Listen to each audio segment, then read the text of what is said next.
एक आदमी घने जंगलों से जा रहा था।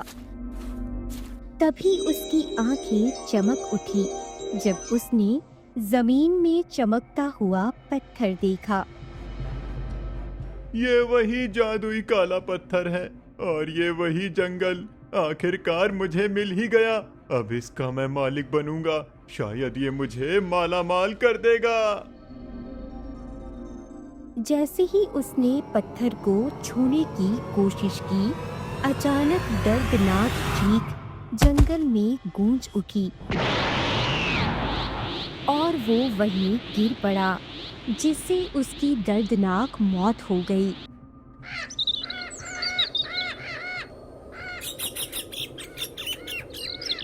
वहीं दूसरी तरफ तालाब के किनारे दो मछुआरे दोस्त बैठे थे और अपनी किस्मत को कोस रहे थे। यार थक गया हूँ। हम लोग ये रोज रोज मछलियाँ पकड़ते हैं, फिर भी हमारे जाल में मछलियाँ नहीं आती हैं।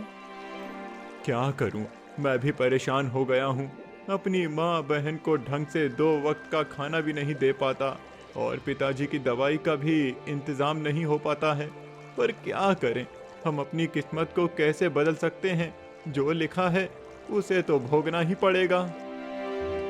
और मेरी पत्नी, वो तो मेरा जीना हराम करके रखी है। वो तो बिल्कुल ही समझने को तैयार नहीं हो रही मेरी ये मजबूरी को। मैं भी बस कहीं से धन कमाना चाहता हूँ। अरे मोहन, मेहनत करते रहो। मेहनत का फल भगवान एक दिन जरूर देगा। यही हमारी परीक्षा है। तेरी बात तो सही है, पर पता नहीं आज भी घर जाऊंगा तो किस तरह बरसेगी मुझ पर। क्या करें, शाम होने वाली है। चलो घर चलते हैं। दोनों दोस्त अपने अपने घर लौट आते हैं। जैसे ही मोहन घर पहुंचता है, उसकी पत्नी सीमा दरवाजे पर खड़ी रहती है। क्या हुआ? आज भी खाली हाथ आ गए? आज भी कुछ पैसे लाए हो या नहीं? अरे भाग्यवान, क्या करूं, आज भी एक मछली नहीं फंसी और ना ही 1 रुपया कमाया। मेरे तो कर्म फूट गए थे जो तुमसे शादी कर ली। रोज एक ही बात सुन सुन कर मेरे तो कान पक गए हैं। पता नहीं कब वो दिन आएगा जब मैं भी एक महारानी की तरह अपना जीवन जीऊंगी। पर तुम जैसे भिखारी के साथ रहकर तो लगता ही नहीं है कि कभी मैं मेरा ये सपना पूरा भी कर पाऊंगी। अरे भाग्यवान, तुम चिंता मत करो। मैं तुम्हारे ये ख्वाब भी जरूर पूरे करूंगा, चाहे मुझे इसके लिए जो करना पड़े। मैं तुम्हें रानी जरूर बनाऊंगा।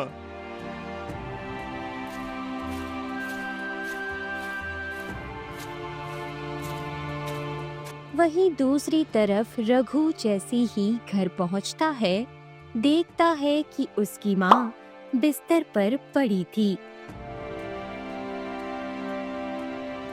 अरे माँ, क्या हो गया तुम्हें?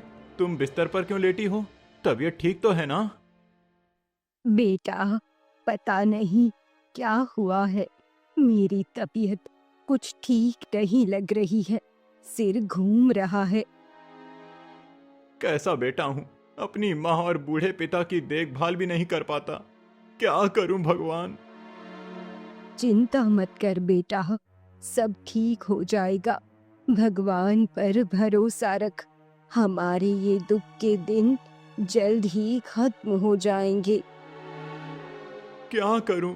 माँ यही सोच सोच कर रोज मेहनत करता हूँ, लेकिन उसका फल ही नहीं मिलता है। कुछ दिन ऐसे ही बीत जाते हैं। एक दिन अचानक, अरे बेटा, देखना, तेरे पिताजी को क्या हो गया? यह सांस नहीं ले पा रहे हैं। रघु भागकर विष्णु के पास जाता है। पिताजी, क्या हो गया? आप ठीक तो है ना? बेटा, मेरा अंतिम समय आ गया है। इतना कहते ही विष्णु की सांस थम जाती है। नहीं पिताजी, आप मुझे छोड़कर नहीं जा सकते। बेटा, मृत्यु को कोई नहीं टाल सकता। सुनो, राजा और उस रहस्यमयी जंगल से दूर रहना। ऐसा क्यों पिताजी? आखिर क्या है उस रहस्यमयी जंगल में? और राजा से मैं क्यों दूर रहूं? और राजा से मैं क्यों नहीं मिलूं? बेटा, अगर मैंने इससे ज्यादा बताया तो तेरी इसी वक्त मृत्यु हो जाएगी। बस यही बात गांठ बांध कर रख ले। कभी राजा से मत मिलना और उस जंगल में मत जाना। वहां वो काला पत्थर है। नहीं पिताजी, नहीं, आप मुझे छोड़कर नहीं जा सकते। नहीं, नहीं, आप मुझे छोड़कर नहीं जा सकते। उठिए ना जी, उठिए। मैं आपको नहीं जाने दूंगी। आप मुझे छोड़कर नहीं जा सकते। उठिए, उठिए पिताजी। यह कहकर मधु और रघु दोनों फूट फूट कर रोने लगते हैं। माँ, शोभा कहाँ है? पिताजी की अंतिम घड़ी में उसे यहाँ होना चाहिए था। बेटा, तुम्हारी बहन नानी के घर गई है। तू जानता है ना, नानी की तबीयत भी खराब रहती है, इसलिए मैं उसे नहीं बुला सकती। अब तुम्हारे पिता का अंतिम संस्कार तुम्हें ही करना होगा। लेकिन माँ, मैं क्या करूं? पिताजी के अंतिम संस्कार के लिए भी मेरे पास पैसे नहीं हैं। मैं कैसा बेटा हूं? बेटा, गांव वालों से मदद मांग कर देख, शायद कोई हमारी मदद कर दे। फिर रघु गांव वालों के पास जाकर विनती करता है। भाई, मुझे कुछ पैसे दे दो। मुझे अपने पिता का अंतिम संस्कार करना है। तेरे बाप की मौत हुई है तो मैं पैसे क्यों दूं? तू उसका बेटा है, तेरा फर्ज है अंतिम संस्कार करना। क्या भिखारी की तरह पैसे मांग रहा है? चल यहाँ से भाग जा। रघु दुखी होकर दूसरे के पास जाता है। भाई, कुछ पैसे दे दो। मैं जैसे ही पैसे कमाऊंगा लौटा दूंगा। अरे नालायक, अपने बाप को ठीक से विदाई भी नहीं दे सकता, भीख मांग रहा है।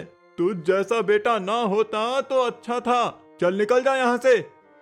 रघु कई घरों में गया, लेकिन किसी ने मदद नहीं की। अब तो बस एक ही उपाय है, मैं पिताजी को खुद ही दफना दूं। मेरे पास और कोई रास्ता नहीं।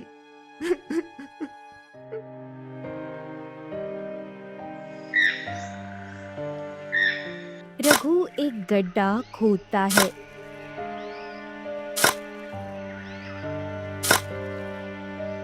अपने पिता को उसमें दफन करता है और वही फूट फूट कर रोने लगता है। मैं कैसा नालायक बेटा हूँ। पिताजी, मुझे माफ कर दीजिए।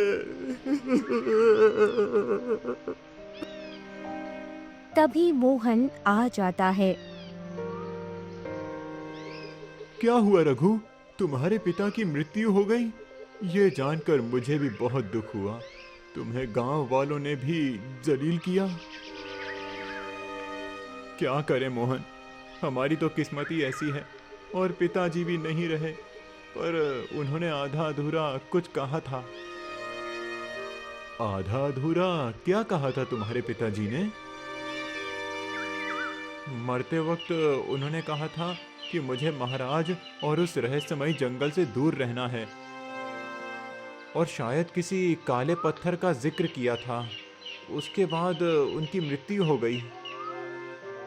अरे, तुम्हारे पिताजी ने मरते वक्त ये कहा है तो जरूर कोई बात होगी। हमें राजमहल जाना चाहिए। पर पिताजी ने तो मना किया था। तभी वहाँ कुछ सैनिक आ जाते हैं। तुम दोनों इस गांव के सबसे अच्छे दोस्तों में से हो। सुनो, बहादुर लोगों की जरूरत है जो राजा की मदद कर सके। अगर तुम दोनों जाओगे और काम करोगे तो राजा तुम्हें मुंह मांगा इनाम देगा। क्या सच में? हाँ, और तुम दोनों की जिंदगी भी संभल जाएगी। इसीलिए सोच लो और महल आ जाना। सैनिक वहां से चला जाता है। ये सही मौका है रघु, हमें राजमहल जाना चाहिए। नहीं मोहन, मेरे पिताजी ने मना किया है, मैं उनकी बात नहीं टाल सकता हूँ। अरे यार, अब तो पिताजी भी नहीं रहे, फिर किससे डर रहा है? हम बस राजा की मदद करने जा रहे हैं, जिससे हमारी भिखारी वाली जिंदगी बदल जाएगी। सोच ले, ऐसा मौका बार बार नहीं आता। अगर पैसा नहीं होगा तो तू अपनी बहन की शादी कैसे करेगा? लेकिन मुझे अच्छा नहीं लग रहा मोहन। देख रघु, अभी तेरे पास पैसे होते तो तू अपने पिताजी का अंतिम संस्कार अच्छे से कर पाता ना, लेकिन तू कर नहीं पाया क्योंकि हमारे पास कुछ नहीं है। अब अगर राजा इनाम देगा तो सब ठीक हो जाएगा। चल। हाँ, तू ठीक ही कहता है, चलो चलते हैं। दोनों निकल पड़ते हैं।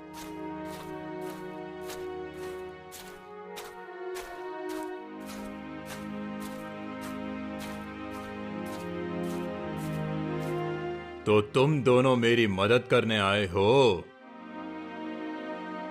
हाँ महाराज, मैं आपकी मदद करना चाहता हूँ ताकि हमें मुंह मांगा इनाम मिल सके। ठीक है, मेरा एक राजकुमार है जिसकी मृत्यु हो चुकी है, लेकिन अगर तुम दोनों रहस्यमयी जंगल से वो काला पत्थर ला दोगे तो मेरा पुत्र जीवित हो जाएगा। कोई भी उस जंगल में जाने को तैयार नहीं है। अगर तुम दोनों जाओगे तो मैं तुम्हें मुंह मांगा इनाम दूंगा। मैं जाने के लिए तैयार हूँ महाराज, लेकिन बदले में मुझे आपके राज्य का आधा हिस्सा चाहिए। खबरदार, तुम्हारी हिम्मत कैसे हुई महाराज की संपत्ति पर नजर डालने की? यह महाराज का राज्य है, कोई धर्मशाला नहीं जो तुम जैसा चाहो मांग लो।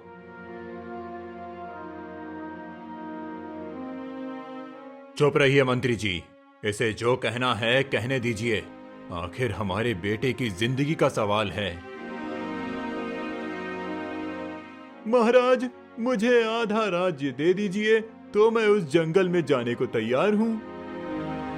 ठीक है, मैं तुम्हें आधा राज्य देने के लिए तैयार हूँ। बताओ, तुम्हारा नाम क्या है? मेरा नाम मोहन है महाराज। तुम बताओ, तुम्हें क्या चाहिए? महाराज, मुझे कुछ नहीं चाहिए, बस मुझे महल में कोई काम दे दीजिए जिससे मैं अपनी बूढ़ी माँ और जवान बहन का अच्छे से ख्याल रख सकूं। ठीक है, मैं तुम्हें वादा करता हूँ, तुम्हें अपने महल में काम दूंगा। अब तुम दोनों जा सकते हो और वो काला पत्थर लेकर लौटना। राज्य और मेरे बेटे की किस्मत अब तुम्हारे हाथों में है। दोनों झुककर प्रणाम करते हैं और दोनों घने जंगलों की तरफ निकल पड़ते हैं।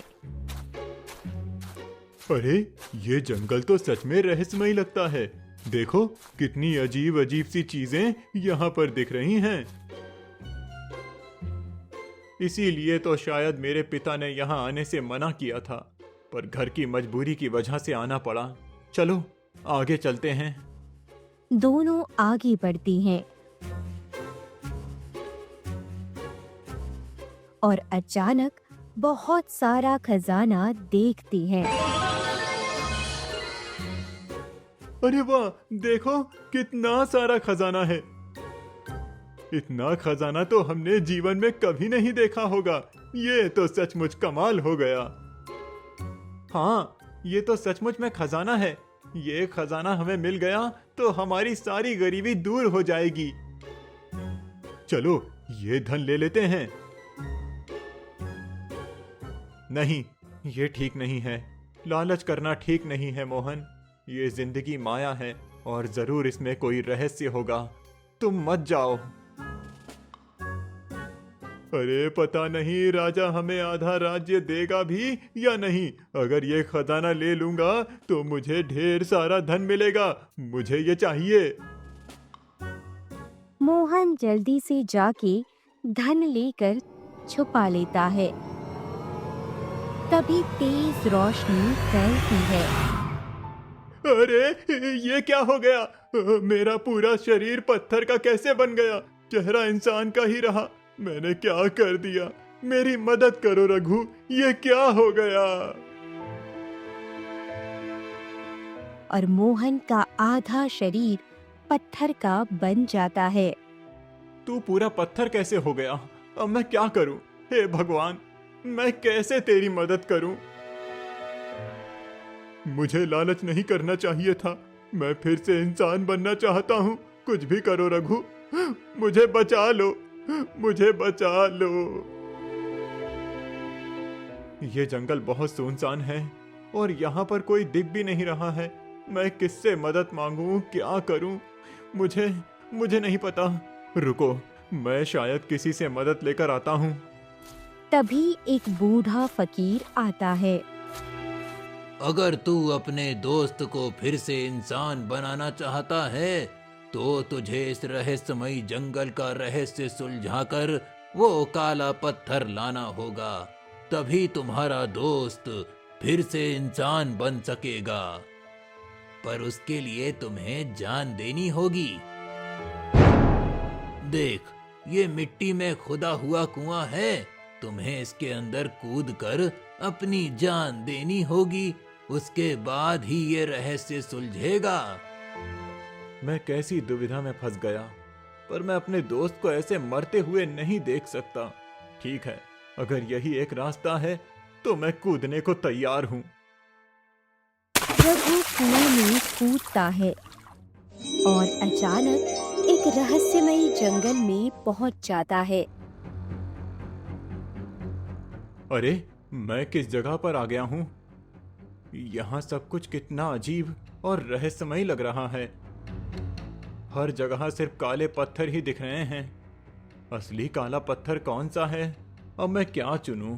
कुछ समझ नहीं आ रहा है। तभी एक खरगोश पेड़ के नीचे रो रहा था। यहाँ तो एक खरगोश रो रहा है। चलो, उसकी मदद करनी चाहिए। फिर रघु खरगोश के पास जाता है। भाई, तू क्यों रो रहा है? क्या तकलीफ है? बता, मैं तेरी मदद करूं। मेरी मदद करो। मेरा बच्चा मर गया है।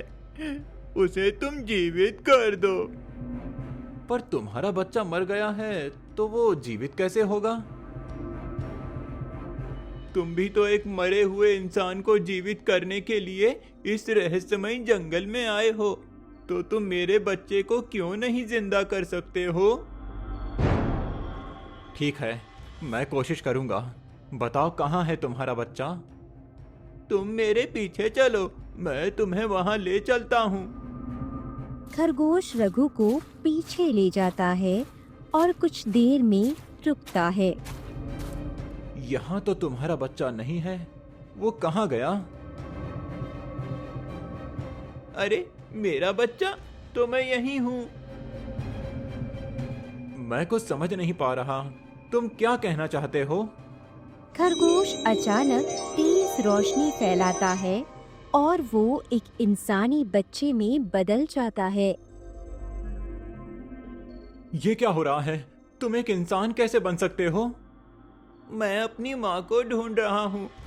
बहुत दिनों से मेरी माँ इस जंगल में खो गई हैं। तुम्हारे पास तो जादुई शक्ति है।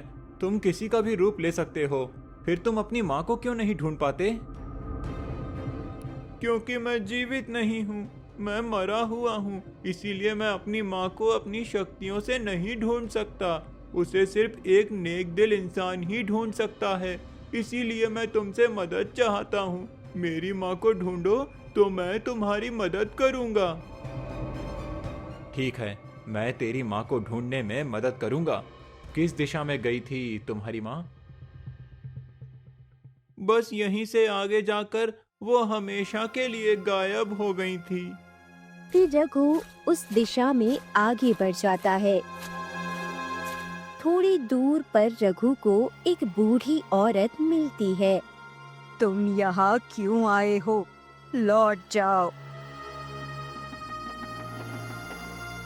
मुझे यहाँ पर एक औरत को ढूंढना है। उसका बच्चा जो कि मर चुका है, फिर भी उसकी रूह उसे याद करती है और वो बहुत रोता है। उस बच्चे की बातों में मत आ। वह तुझे मोहरा बना रहा है। उसके चक्कर में पड़ेगा तो तुम्हारा भी बुरा ही होगा। नहीं, मैं उसकी मदद करूंगा। मैंने उसकी आंखों में देखा है, वो अपनी माँ से मिलने के लिए बहुत तड़प रहा है। तभी एक तेज रोशनी फैलती है और बूढ़ी औरत एक परी में बदल जाती है। उसकी माँ इस दुनिया में नहीं है। तुम तो परी थी, फिर ये बूढ़ी औरत का रूप क्यों था? उसकी माँ एक परी थी और वह हमेशा के लिए परीलोक चली गई। यह परीलोक की सीमा है। इससे आगे कोई भी इंसान प्रवेश नहीं कर सकता। इसलिए वह बच्चा अपनी माँ का इंतजार करता रह गया।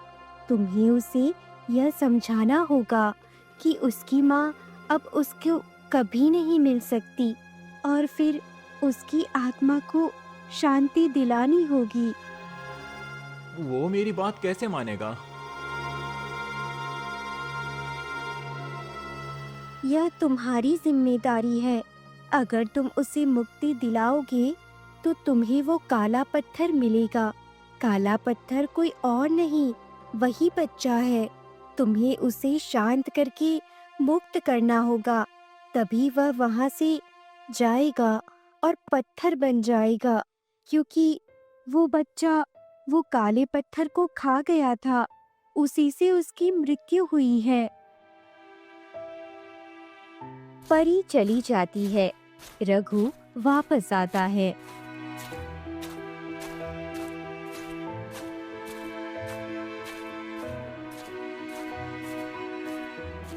क्या हुआ? तुम्हें मेरी माँ मिली? मुझे तुम्हारी माँ मिली, पर उसने कहा कि वो अब तुमसे नहीं मिल सकती। तुम्हें इस जंगल को छोड़कर जाना होगा, तभी तुम्हारी माँ तुमसे मिलेगी। हाँ, और तुम्हारी माँ ने कहा है कि वो तुमसे बहुत प्यार करती है और तुम्हें तड़पते हुए नहीं देख सकती, इसीलिए तुम्हें उसकी बात माननी चाहिए। ठीक है, तुम्हारा बहुत बहुत धन्यवाद मेरी माँ की खबर पहुँचाने के लिए। तेज रोशनी फैलती है और बच्चा एक काला पत्थर में बदल जाता है। रघु काला पत्थर लेकर कुएं से बाहर आता है। तुम वो काला पत्थर ले आए? हाँ, ये रहा काला पत्थर। बूढ़ा व्यक्ति काला पत्थर छूता है और अचानक राजा के रूप में बदल जाता है। ये क्या? आप तो अभी बूढ़े थे और अचानक राजा के रूप में कैसे? ये क्या हो रहा है? मैं इस राज्य का असली राजा हूँ। तुम जिससे मिले थे वो नकली राजा था। ये क्या हो रहा है? इस पत्थर में ऐसी क्या बात है कि इसे छूते ही आप अपने असली रूप में आ गए? ये पत्थर कोई मामूली पत्थर नहीं है रघु। ये महान साधु मत्स्य की 200 वर्ष की तपस्या का फल है। उन्होंने अपनी सारी शक्तियां इस पत्थर में डालकर समाधि ले ली थी और ये पत्थर छोड़ दिया ताकि कोई जरूरतमंद इसका इस्तेमाल कर सके। इसमें इतनी शक्ति है कि अगर गलत हाथों में चला गया तो इस दुनिया में प्रलय हो सकता है। इस पत्थर में इतनी ताकत है कि मुर्दों को भी जीवित कर देगा, बूढ़ों को जवान और भिखारी को राजा बना सकता है। यह पत्थर इतना शक्तिशाली था, फिर मेरे पिताजी क्यों कह रहे थे कि राजा से और उस रहस्यमय जंगल से दूर रहना चाहिए? आखिर क्या जानते थे मेरे पिताजी? तुम्हारे पिता और मैं मित्र थे। मैं एक राजा था और उस नकली राजा ने किसी तांत्रिक की मदद से मुझे एक बूढ़े फकीर की शक्ल में बदल दिया और मुझे इस रहस्यमय जंगल में छोड़ दिया। पर काला पत्थर उसे भी नसीब नहीं हुआ। वो उस काले पत्थर को सदा अमर रहने के लिए चाहता था और जो मरा हुआ है वो मेरा बेटा है, पर वो पत्थर मेरे बेटे के लिए नहीं बल्कि अपनी अमरता के लिए पाना चाहता था। तुम्हारे पिता ने यह सब देख लिया था, इसीलिए उन्होंने तुम्हारी सुरक्षा के लिए तुम्हें राजा से दूर रखा। इतनी बड़ी सच्चाई थी और आज तक मुझे कुछ पता ही नहीं चला। चलिए महाराज, मुझे मोहन को उसके असली रूप में लाना है। हाँ रघु, क्यों नहीं, चलो चलते हैं। दोनों मोहन के पास जाते हैं। भगवान के लिए मुझे इस रूप से आजाद कर दो रघु, मैं कब से परेशान हूँ। तुम वो पत्थर लेकर आओ। हाँ, चिंता मत करो, मैं वो पत्थर लेकर आ गया हूँ। तुम अब फिर से पहले जैसे हो जाओगे। रघु पत्थर मोहन के शरीर पर रखता है। तभी मोहन का पूरा शरीर फिर से इंसान जैसा हो जाता है। तुम्हारा बहुत बहुत धन्यवाद दोस्त। मुझे नहीं लगता था कि मैं कभी फिर से इंसान बन पाऊंगा। अब मैं तुम्हें वचन देता हूँ कि मैं कभी लालच नहीं करूंगा। जीवन में हमेशा मेहनत और ईमानदारी से अपना जीवन जीऊंगा। हाँ, और ये देखो, ये कौन है मेरे साथ? ये कौन है? मैं असली राजा हूँ और तुम जिससे मिले वो नकली राजा है। चलो, हम उसके किए की सजा उसे देंगे।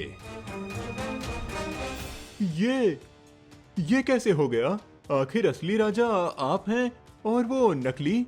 तब तो वो लालची निकला। हाँ, और अब हमें उसके लालच की सजा उसे देनी है। चलो चलते हैं।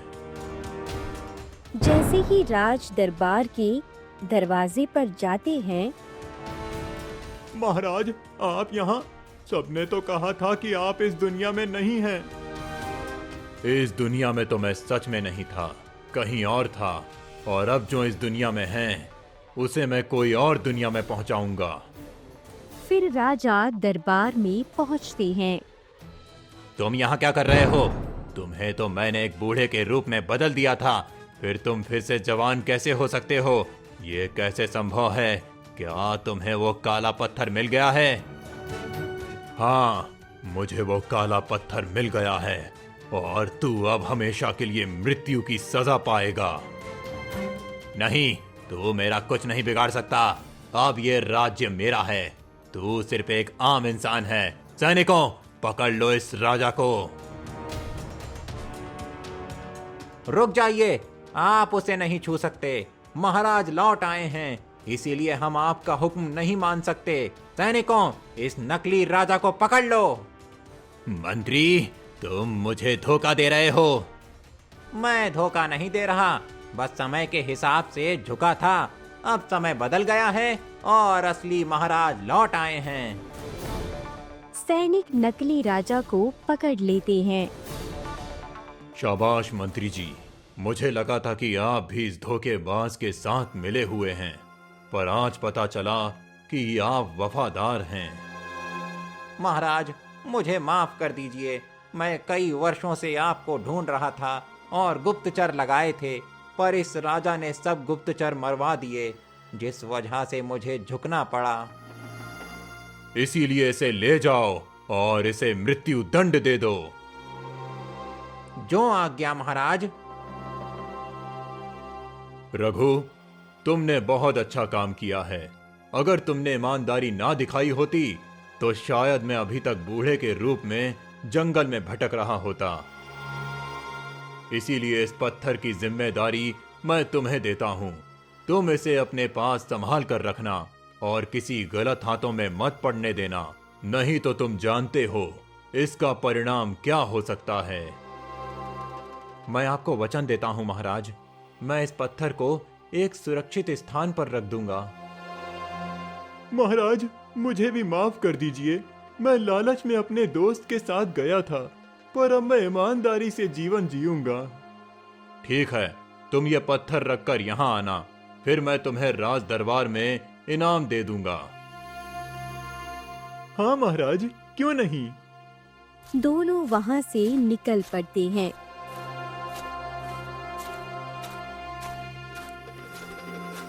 रघु, इस पत्थर को कहीं ऐसी जगह छुपाना जहाँ किसी की नजर न पड़े। हाँ, सही कह रहे हो, चलो। दोनों पत्थर लेकर घने जंगलों में जाते हैं और एक पेड़ के नीचे मिट्टी खोदकर पत्थर को दबा देते हैं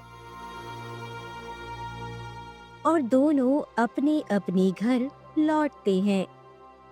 रघु अपने घर आता है और देखता है ये कैसा चमत्कार हुआ है? मेरी झोपड़ी इतने बड़े राजमहल में कैसे बदल गई? बेटा रघु, देखो देखो क्या चमत्कार हुआ।